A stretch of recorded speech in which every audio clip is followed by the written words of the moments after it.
தமிழகத்திற்கு யார் முதல்வராக வந்தாலும் அவருக்கு ஜே போட்டே வாழ வேண்டிய கட்டாயத்தில் இருக்கிறது சினிமா உலகம். அப்படி போடாதவர்களுக்கு வரி விலக்கில் ஆரம்பித்து வருமான வரி ரைடு வரைக்கும் பிக்கல் பிடுங்கல் ஏற்படும். பிந்தைய துறை மத்திய அரசின் கட்டுப்பாட்டில் இருந்தாலும் நடந்தது நடப்பது எல்லாவற்றிலும் தன் மூக்கை சுலபமாக நுழைக்க வல்லது மாநில அரசு. சரி, சசிகலா விஷயத்துக்கு வருவோம். இதுவே என் கட்டளை, என் கட்டளையே சாசனம் என்று ஜெயலலிதா முழங்கும் போதெல்லாம் அதை முன்வந்து முடித்து கொடுக்கிற ஒரே கட்டப்பா சந்தேகமே இல்லை, சசிகலாவே தான். அவரது ஒவ்வொரு ராஜகட்டளையும் நிறைவேற்றுகிற தளபதியாக இருந்த சசிகலாவுக்கும் தமிழ் சினிமாவுக்கும் நிறையவே தொடர்புண்டு. ஜே தமிழ் சினிமா மீது பாய்ச்சிய அம்புகளும் சரி, அன்புகளும் சரி, மேடத்தின் மோடமாகவே செயல்பட்டவர் சசிகலா. ஜெயா தொலைக்காட்சிக்காக ஒரு படத்தை வாங்க வேண்டும் என்று நினைத்தாலும் அதை நேரடியாக ஜேவிடம் சொல்லியதில்லை நிர்வாகம். சசிகலாவுக்கு தான் ப்ரொபோசல் போகும். அதில் அவர் தேர்ந்தெடுக்கும் படங்களுக்கான விலையை சசிகலா தான் நிர்ணயிப்பார். ஜெயா தொலைக்காட்சிக்கு தன் படத்தை விற்ற ஒரு தயாரிப்பாளர் நம்மிடம் விவரித்த அனுபவம் இது. சார், என் படத்தை வாங்க கேட்டு ஜெயா தொலைக்காட்சி நிறுவனத்துக்கு ஒரு கடிதம் கொடுத்துருந்தேன். திடீர்னு ஒரு நாள் ஃபோன், கார்டன் இருந்து கூப்பிட்டாங்க. சின்னம்மாவுடைய அழைப்பு.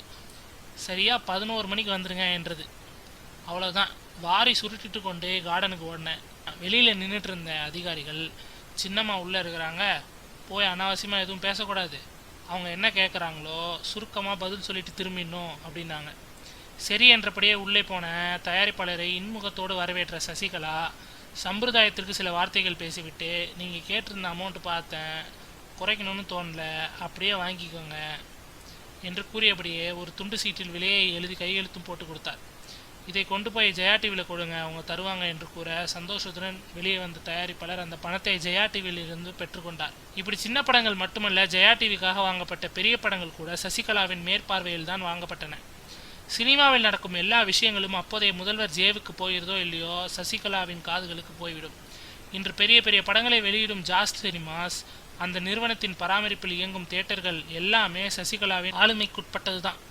எனவே சினிமாவின் எல்லா தட்ப வெப்பநிலைகளும் அறிந்தவர் அவர் என்பதால் சசிகலா வரட்டும், சசிகலா வரட்டும் என்கிறது சினிமாக்காரர்கள் வட்டாரம்.